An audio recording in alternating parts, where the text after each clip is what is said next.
Il était une fois une femme prénommée Laura, 32 ans, cheveux attachés, sourire facile, qui croyait, avec toute la conviction que son cœur lui permettait, qu'aimer quelqu'un suffisait à le changer. Elle vivait dans une grande ville, travaillait dans un bureau bruyant, rentrait chez elle en silence. Et dans ce silence, il y avait un homme qui l'attendait, toujours à attendre, toujours à avoir besoin. Laura n'était pas faible, bien au contraire. C'était elle qui réglait les problèmes, qui calmait les crises, qui veillait quand le monde s'endormait. Elle avait un rêve simple, un amour tranquille, sans tempête. Mais elle avait appris, dès son plus jeune âge, qu'un amour tranquille était réservé à ceux qui n'aimaient pas vraiment. Marc était entré dans sa vie comme une tempête déguisée en brise. Charismatique, intense, plein d'histoires et de blessures. Et Laura, qui avait toujours su guérir, avait vu en lui un projet, une mission. Peut-être une preuve qu'elle était capable d'être aimée de la façon la plus difficile et de rester quand même. Personne n'est jamais vraiment resté avec moi, avait-il dit, la deuxième semaine. Et elle avait ressenti une responsabilité que personne ne lui avait demandé. Les mois passèrent, et avec eux quelque chose changea, si lentement que Laura ne s'en aperçut presque pas. Les sorties entre amis devinrent « tu les préfères à moi ?» Les réussites au travail devinrent « tu me dis que tu n'as pas de temps pour nous ?» Le sourire qu'elle adressait au boulanger du coin devint la cause de 3 heures de silence punitif. « Marc, tu es trop sensible. Je n'ai fait que dire la vérité. Si tu ne supportes pas d'entendre la vérité, le problème vient de toi. » Et Laura, qui avait toujours cru en l'honnêteté, commença à penser que le problème venait vraiment d'elle, qu'elle exagérait, qu'elle réagissait trop, qu'elle ressentait trop. Laura, pour elle-même, je suis peut-être trop difficile à vivre. Il faut peut-être que je change. Elle changea.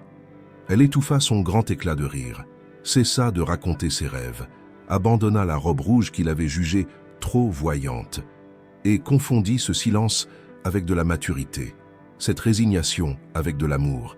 La peur était entrée par la porte dérobée, déguisée en attention, en don de soi, en « parce que je t'aime, je renonce ». Mais ce à quoi Laura renonçait, c'était à elle-même, peu à peu, en silence, sans s'en rendre compte. Ce fut un après-midi ordinaire. Laura rangeait le tiroir de son bureau et trouva un vieux cahier, le sien datant de 3 ans.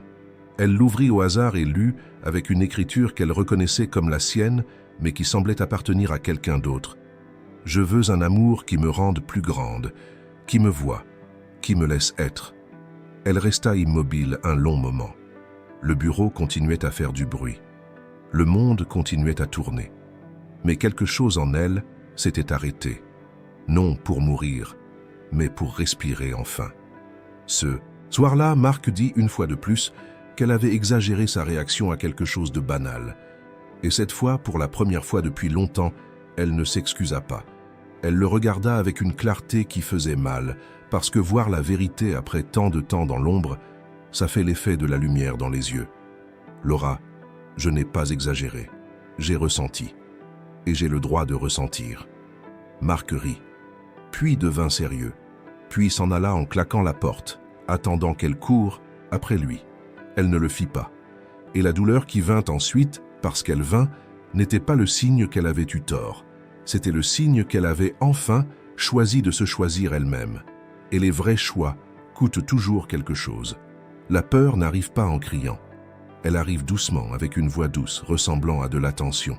Elle te convainc que rester, c'est du courage, alors qu'en réalité, partir exige de la bravoure. Aimer quelqu'un, ce n'est pas s'effacer pour lui. Faire confiance à quelqu'un, ce n'est pas ignorer ce que tes yeux voient et ce que ta poitrine ressent. Et le pire type de prison est celui dont les barreaux sont faits de culpabilité et d'affection mal placée. Parce que tu tiens toi-même la clé, mais tu crois ne pas mériter d'ouvrir la porte. Laura n'est pas sortie d'une relation, elle est sortie d'une version diminuée d'elle-même. Et c'est le genre de libération que personne n'applaudit, mais qui transforme tout de l'intérieur. Et toi, as-tu déjà confondu la peur avec l'amour? As-tu jamais appelé don de soi ce qui, au fond, était une renonciation? Si cette histoire a touché quelque chose en toi, partage-la avec quelqu'un qui a besoin de l'entendre aujourd'hui.